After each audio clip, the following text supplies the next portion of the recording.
출애굽기 15장 21절부터입니다. 미리암이 그들에게 화답하여 이르되 너희는 여호와를 찬송하라. 그는 높고 영화로우시며 말과 그 탄자를 바다에 던지셨음이라 하였더라. 모세가 홍해에서 이스라엘을 인도하매 그들이 나와서 수르 강야로 들어가서 거기서 사흘 길을 걸었으나 물을 얻지 못하고 마라에 이르렀더니 그곳 물이 써서 마시지 못하겠으므로 그 이름을 마라라 하였더라. 백성이 모세에게 원망하여 이르되 우리가 무엇을 마실까 하며 모세가 여호와께 부르짖었더니 여호와께서 그에게 한 나무를 가리키시니 그가 물에 던지니 물이 달게 되었더라. 거기서 여호와께서 그들을 위하여 법도와 율례를 정하시고 그들을 시험하실세 이르시되 너희가 너희 하나님 나 여호와의 말씀을 들어 순종하고 내가 보기에 의를 행하면 내 계명에 귀를 기울이며 내 모든 규례를 지키면 내가 애굽 사람에게 내린 모든 질병 중 하나도 너희에게 내리지 아니하리니 나는 너희를 치료하는 여호와임이라. 그들이 엘림에 이르니 거기에 물샘 12과 종려나무 70그루가 있는지라. 거기서 그들이 그 물 곁에 장막을 치니라. 아멘. 이스라엘 백성이 홍해를 건넜을 때 우리가 읽진 않았지만 15장에요. 얼마나 기뻐하며 찬양하고 경배했는지 몰라요.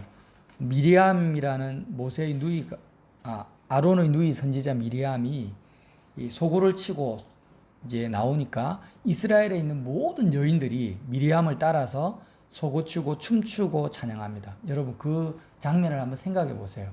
이스라엘의 최소한 100만 명이 넘는 여자들이 전부 춤추면서 환호하면서 노래하는 그 장면 놀랍죠. 그런 장면이 있고 나서 모세가 홍해를 건너서 이스라엘을 인도했는데요. 3일 동안 광야길을 걷습니다. 3일 동안 물을 얻지 못한 이들의 반응은 어떤 반응? 오늘 읽은 말씀대로 하나님과 모세를 원망하면서 우리가 무엇을 마실까 하고 바로 원망하고 불평하고 이렇게 힘들어한다라는 거예요.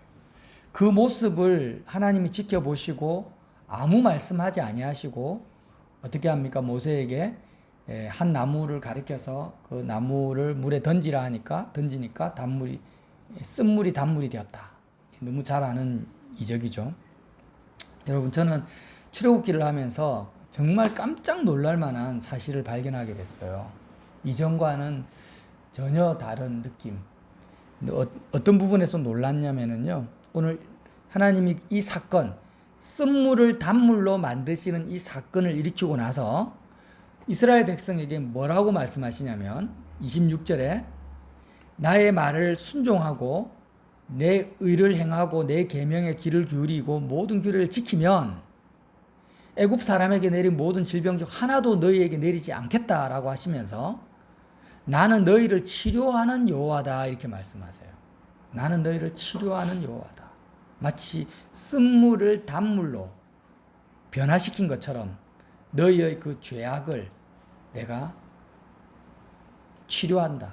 성경에는요, 죄를 병의 질병이라고 합니다. 죄를 영적 질병으로 표현하고 있어요. 그래서 예수님이 공생의 사역 기간 동안 어떤 사역을 하십니까? 불치병, 인간의 힘으로는 도저히 치료할 수 없는 병들을 치료하는 사역을 공생의 기간에 계속 하세요. 왜 그렇습니까? 병을 치료하시면서 예수님이 동시에 뭐라고 하시냐면 너희의 죄를 내가 치료할 수 있는, 죄를 살 수 있는 권세가 나에게 있다라고 하는 거예요. 중풍병자의 경우도 마찬가지죠. 우리가 지난주에 같이 나눴는데 중풍병자의 병을 치료하시면서 내가 죄사함의 권세가 있다 하면서 소자의 너의 죄가 사함받았다 이렇게 말씀을 하시는 거예요. 그래서 성경은 죄를 가장 심각한 병으로 비유하시고 실제로 그래요. 오늘 이스라엘 백성이 원망하고 불평하고 이러한 죄를 지었을 때 하나님께서 이스라엘 백성을 어떻게 하셨다라는 거예요? 치료하셨다라는 거예요. 이게 이제 제가 간과했던 사실입니다. 이전에는 어떻게 제가 이 성경을 읽었냐면, 해석을 했냐면, 이스라엘 백성이 참 죄인이다. 우리와 같은 죄인인데, 원망하고 불평할 때마다 하나님께서 모세를 통해서 이렇게 물도 공급해 주시고 만나 메추라기도 주셨는데 이스라엘의 백성의 죄는 사함을 못 받았다라고 나는 생각을 한 거예요, 저는. 근데 그게 아니에요. 이스라엘 백성은 그때그때마다 하나님이 이들의 죄를 사해 주셨다라는 거예요. 이해가 되십니까? 그러니까 이 이스라엘 백성이 막 눈물을 흘리고 회개했다, 아니면 하나님을 찬양했다, 이런 말이 전혀 없어요. 없는데 하나님은 이들을 치료하신 것입니다. 죄를 사해 주신 거예요. 그리고 또 어떻게 합니까? 이스라엘 백성이 또 원망하고 불평하죠. 그러면 하나님이 어떻게 하십니까? 그들의 요구사항을 들어주시고 또 치료해 주셔요. 죄를 사해 주셨다라는 거예요. 근데 왜 이들은 광야에서 40년 동안 방황하면서 멸절을 당했느냐라는 의문이 들죠. 죄를 사해 주셨는데, 자, 이게 왜 그러냐면요. 이들이 하나님을 사랑하지를 않았어요. 죄 사함은 계속 받았단 말이에요. 그때마다. 40년 동안 끊임없이 죄 사함을 받았는데, 죄 사함을 받는 그 은혜, 하나님의 사랑을 받으면서도 이들의 마음은 하나님을 사랑하는 데 관심이 없었다라는 거예요. 그래서 이들이 광야에서 멸절한, 죄사함을 받지 못해서가 아니라 죄사함의 은혜를 이들이 받아들이지 않았다라는 거예요. 하나님은 죄를 사해 주셨는데. 자, 죄라는 것은 뭐냐? 죄가 뭡니까? 광야에 나왔습니다. 광야에 나왔는데 육신의 눈으로 이스라엘 백성이 지금 물이 떨어졌다. 자신의 육신의 눈으로 자기의 생각과 자기의 판단으로 사는 것 자체가 죄예요. 그러니까 원망하고 불평하는 것은, 모세를 대적하는 것은 죄의 결과로서 나타나는 하나의 단편적인 사실일 뿐이죠. 본질적인 죄는 하나님의 계명, 하나님의 말씀, 하나님 자체에 우리의 마음과 생각이 집중되지 않고 그냥 내 육신으로 접하는 내 눈, 내 판단, 내 생각으로 살아가는 것 자체가 죄라는 거예요. 그러면 죄 사함을 받았다라는 것은 뭐냐? 내가 보고 내가 듣는 대로 판단하고 생각하는 데서 내가 돌이켰다라는 겁니다. 자, 예를 들면 너무 가난해요. 돈이 없어요. 먹고 살 길이 막막해.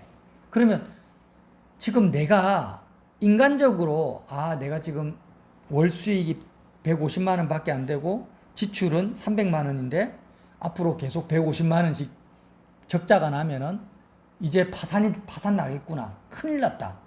이렇게 내가 이 세상을 살아가면서 그냥 내 생각, 내 판단대로 살아가는 것, 하나님 없이 하나님 싹 삭제해버리고 하나님의 주권과 역사와 인도하심 다 제해버리고 이렇게 살아가는 것이 뭐예요?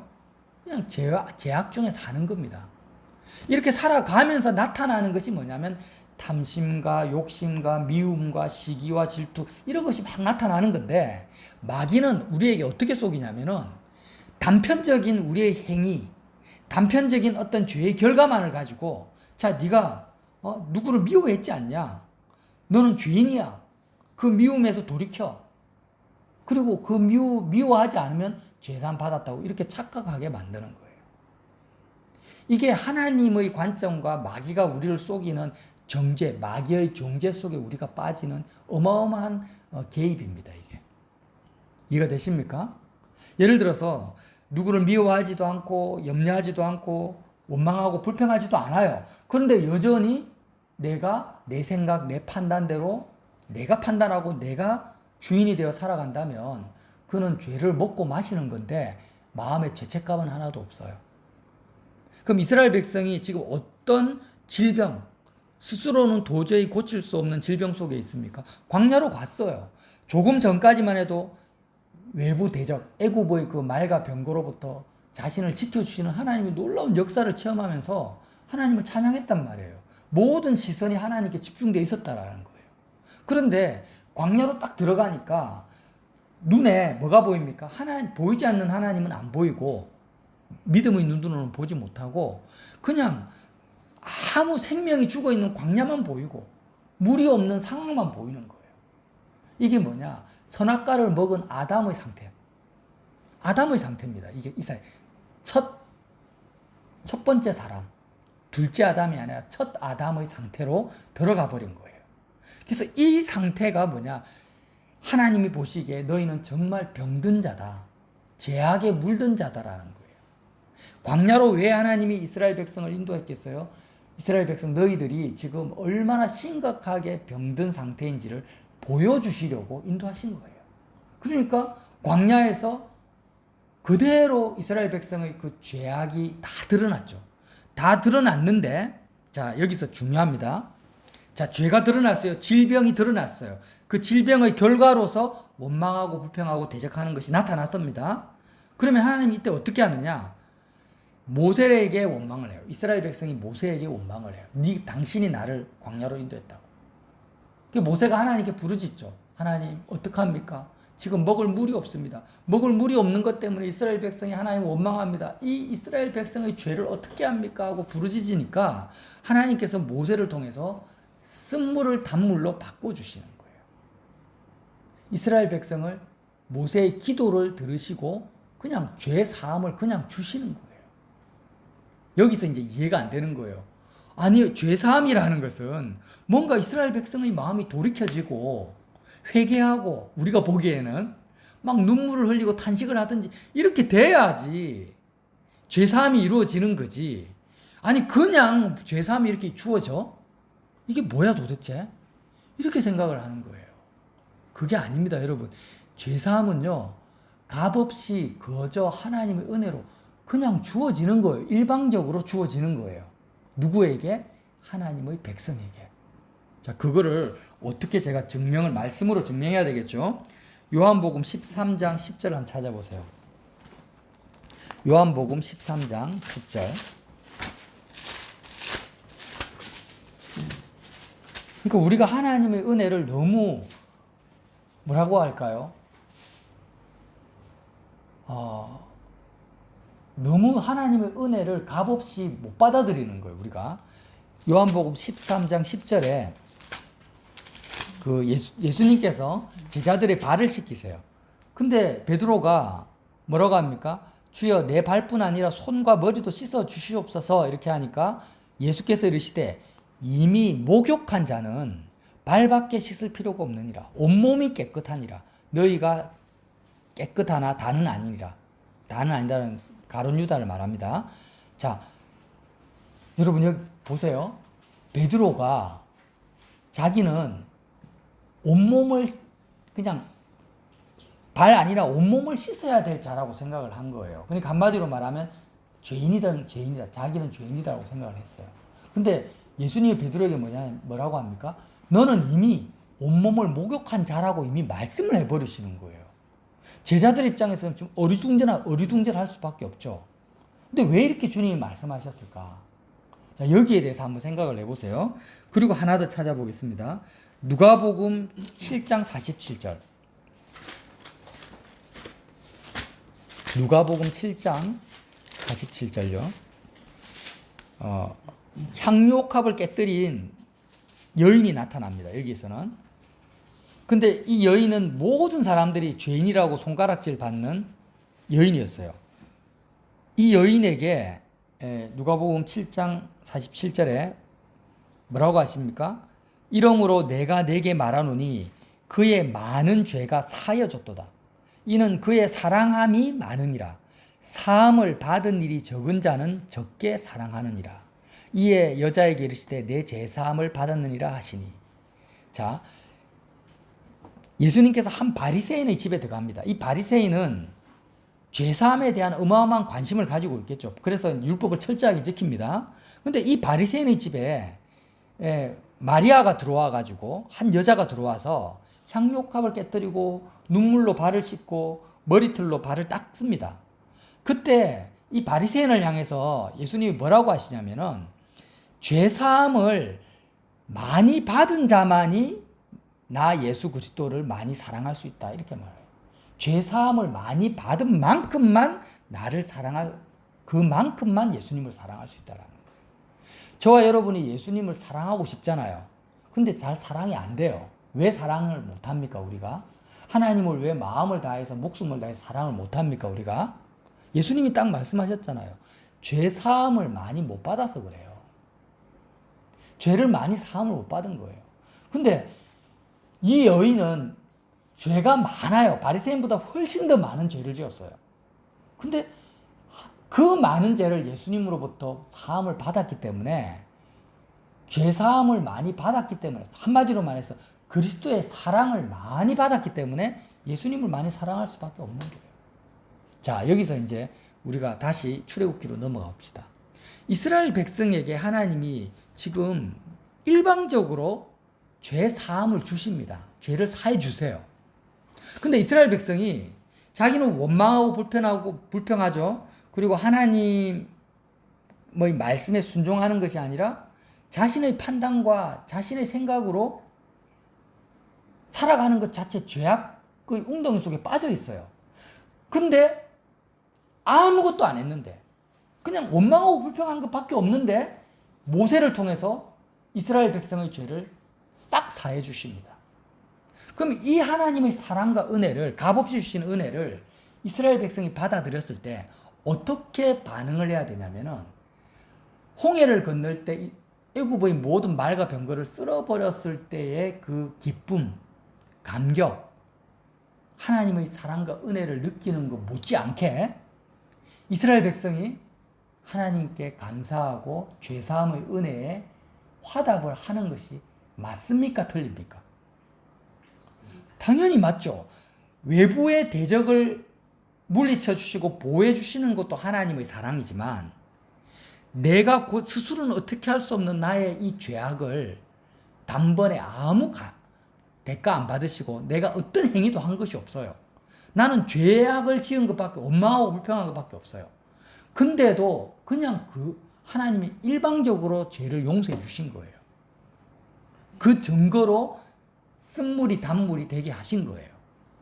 그래서 그렇게 하시면서 하나님 뭐라 합니까? 나는 너희를 치료하는, 너희의 죄를 사해 주신, 너희의 죄를 사는 여호와다라고 하나님이 자신을 드러냈는데, 이스라엘 백성 이 장면에서는 찬양했다, 감사했다, 제사함에 의해서 기뻐했다, 이런 문구가 없는 거예요. 어느 정도로 없느냐? 40년 동안 없어요. 그래서 광야에서 멸절당한 거예요. 여러분, 이사야 53장 3절에 53장 말씀 너무 좋죠? 우리말 성경을 제가 우리말 성경. 이해를 잘 못하시니까, 우리가 잘 못하니까 이해를 돕기 위해서 우리말 성경 읽어드릴게요.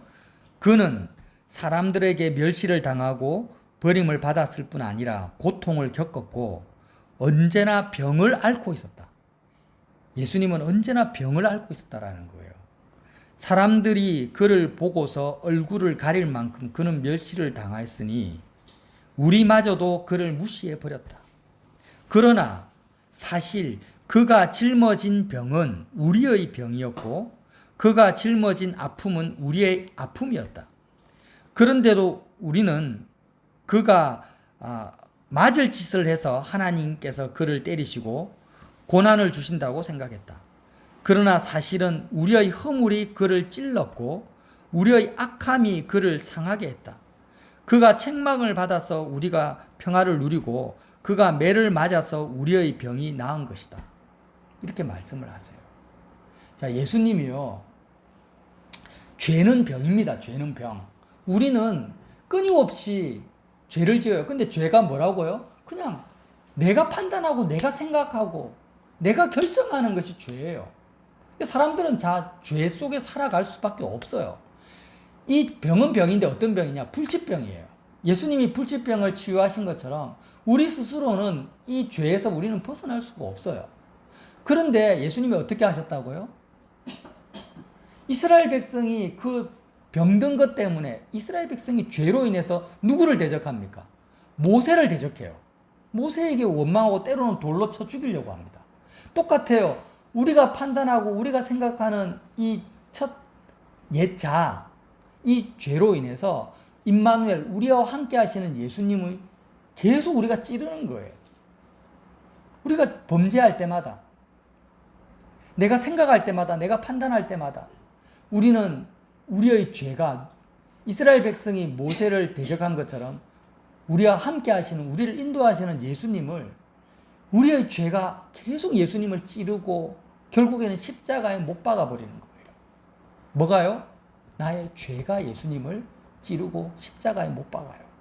그런데 예수님은 우리로부터 받는 모든 멸시와 천대와 찌름과 고난을요, 그대로 다 수용하시고, 모세가 하나님께 기도하잖아요. 이스라엘 백성이 모세를 원망하고 대적할 때 모세가 이스라엘 백성에게 처음부터 화를 내거나 야 너가 그러면 안 돼 이렇게 안 하고 그냥 하나님께 부르짖고 기도합니다. 그 모세의 기도를 들으시고 이스라엘 백성의 죄를 사하시고 쓴물을 단물로 만드신 것처럼 예수님의 그 십자가의 고난을, 우리의 죄로 인한 그 고난을 예수님이 그대로 다 받으시고 그 예수님의 고난을 통해서 어떻게 하십니까? 우리의 죄를 그냥 사해 주시는 거예요, 여러분. 이 죄사함에 있어서 우리의 행위나 우리의 어떤 것은 아무것도 들어가 있지 않아요.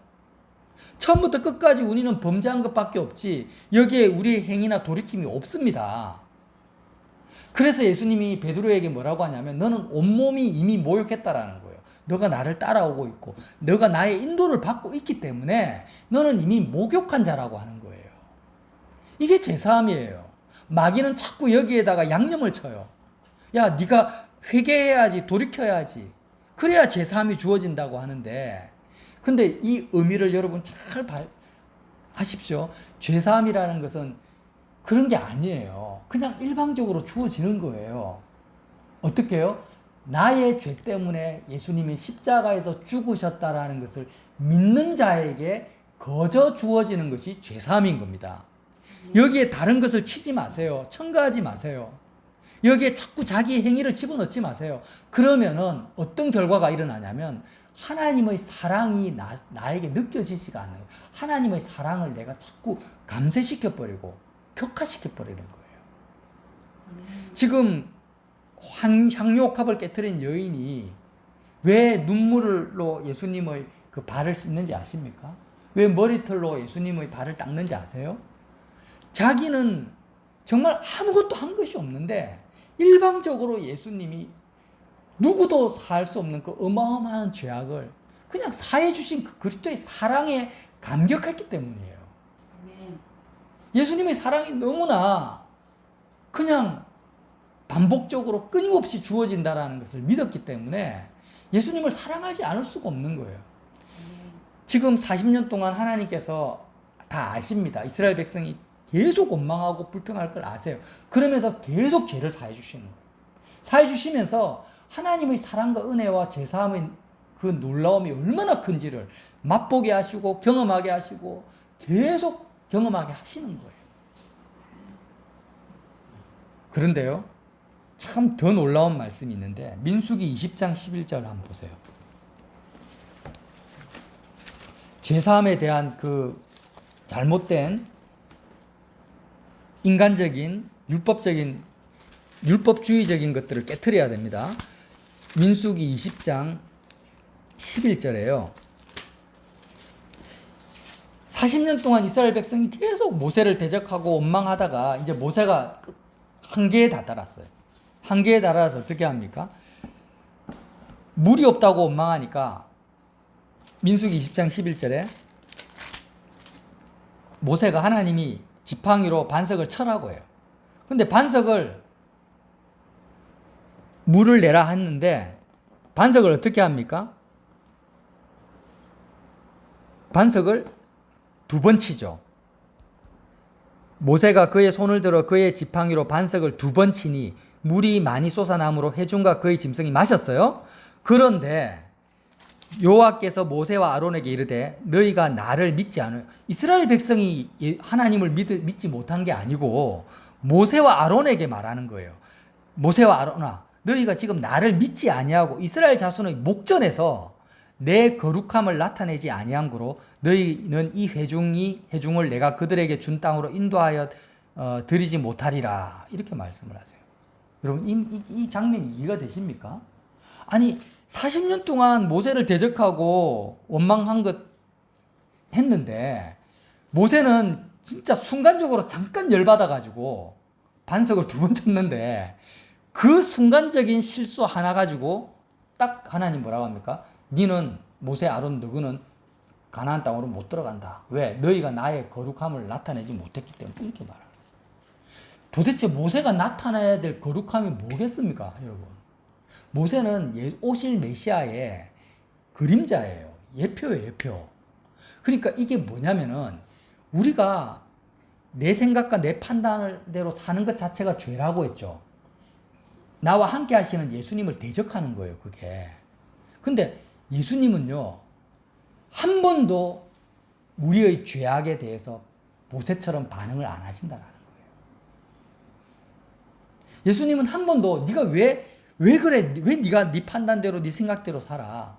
하면서 혈기를 부리거나 반항하거나 우리의 죄를 거부하거나 우리의 질고와 허물과 이사야 53장에 나타난 것처럼 말 없는 어린 양으로 그대로 끝까지 하나님 말씀에 순종해서 다 받아들이고 십자가에 다 감당하시고 그리고 우리 죄를 대신해서 죽으시고 부활하신 거예요. 근데 모세와 아론은 그 예수 그리스도의 거룩하심, 좋으심, 사랑하심을 나타내지 못했다라는 거예요.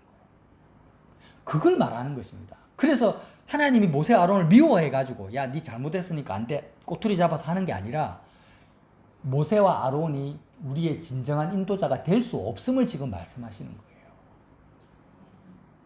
이게 죄사함이에요. 이런 예수님, 이런 그리스도, 이 거룩하신 하나님을 우리가 맛보고 매일매일 경험하는데 어떻게 하나님을 사랑하지 않을 수 있냐는 거예요. 어떻게 우리가 하나님의 신실하심을, 거룩하심을, 이 은혜를 맛보는데 어떻게 우리가 하나님을 사랑하지 않을 수 있냐라는 거예요, 여러분. 이게 복음이라는 거예요. 그 이스라엘 백성은 뭘 착각을 하고 있었냐면은 하나님이 이스라엘 백성을 광야로 인도해서 계속해서 이스라엘 백성의 죄악을 다 드러내시잖아요. 광야에서는 다 드러납니다. 다 드러날 때마다 값없이 주시는 하나님의 사랑을 계속해서 먹고 마시면서 누리면서 하나님을 점점점 사랑하는 길로 갔어야 되는데 죄사함에 대한 은혜는 받았지만 죄사함의 은혜를 누리지를 못한 거예요. 값없이 은혜를 계속 주셨는데 그거를 하나님의 사랑을 믿지를 못하는 거예요. 마치 뭐와 같습니까? 이제 말씀을 마치겠습니다. 집중해 주세요. 우리가 죄를 지을 때마다 예수님이 내 죄를 대신해서 십자가에서 죽으셨다고 우리가 입으로는 고백을 해요. 근데 실제 우리 마음으로는 죄사함을 받아들이지 않고 믿지를 않는 거예요. 그냥 거기에다 뭔가를 넣는 거예요. 아, 예수님이 십자가에서 내 죄를 대신해서 죽으셨지? 아, 그런데 내가 뭔가를 해야 돼. 헌금을 하든지 죄 고백을 하든지 뭔가를 해야 된다고 생각을 하는 거예요. 아닙니다. 그냥 예수님이 십자가에서 죽으신 것을 믿는다라는 그 고백 안에 이미 제사함이 들어가 있는 거예요. 제사함의 은혜가 그 속에 있는 거예요. 그걸 못 믿으니까 내 속에 뭐가 없습니까? 감사가 없고 감격이 없고 예수 그리스도의 사랑이 안 믿어지는 거예요. 예수 그리스도께서 나의 죄 때문에 십자가에서 죽으셨다라는 것. 그 고백에는 뭐가 있습니까? 내 죄가 예수님을 죽였다라는 거예요. 내가 이미 살인자로 발견이 된 거예요. 나는 이미 살인자로 그리스도를 십자가에 못 박은 살인자로 발견이 됐죠. 그런데 예수님은 나의 죄를 말없이 어린 양 모세처럼 2번 치지도 않고 그대로 다 받아들이시고 그 죄를 다 담당하시고 십자가에서 죽으셨는데 그렇게 하는 모든 과정이 하나님이 나를 치료하시는 하나님으로 하나님이 하나님 자신을 나에게 드러내 주시는 거예요. 그 아버지의 사랑과 은혜를 우리는 매 순간마다 매 초마다 누리고 경험해요. 이게 뭐냐? 많은 죄를 사함을 받는 거예요. 그러니까 보세요. 하루 24시간을 살아가요. 그냥 내 생각과 내 판단대로 살아가죠. 그냥 죄악 속에 살아갑니다. 그러나 이 죄를 깨닫고 죄사함을 십자가를 매 순간마다 바라보면서 죄사함의 은혜 나의 그냥 그대로 받아들이는 거예요. 그대로 받아들이면서 아버지의 사랑을 그대로 내가 체험하면 많은 죄를 사함을 받은 것이고 향유옥합을 깨뜨린 여인처럼 예수님을 사랑하게 됩니다. 그러나 그냥 지식적으로 이론적으로만 십자가에서 예수님이 죽었었지 이렇게만 생각하고 죄사함을 믿지를 못해요. 뭔가를 내가 해야 돼. 그리고 하나님의 사랑 그럼 접근이 안 되잖아요. 은혜가 안 느껴져요. 그래 되면은요 죄사함을 못 받는 거예요. 자, 말씀을 마치겠습니다. 여러분 지금 출애굽기 15장 이후로도 계속해서 이스라엘 백성이 범죄합니다. 그때마다 모세를 대적하죠. 그 모세의 기도를 통해서 죄를 사해 주세요. 이게 포인트입니다. 죄를 사해 주시는데 죄사함을 믿지를 못합니다. 그리고 그들의 관심은 어디에 있습니까? 하나님의 사랑에 있지 않고 자신을 사랑해 주시는 하나님의 은혜에 있지 않고 계속해서 세상에서 무엇을 먹을까, 무엇을 입을까만 관심을 가지는 거예요. 이 포인트, 차이점을 나 자신에게 적용해서 하나님의 사랑 안에서 항상 누리면서 사시는 저와 여러분 되시기를 예수님 이름으로 빌어드립니다. 아멘.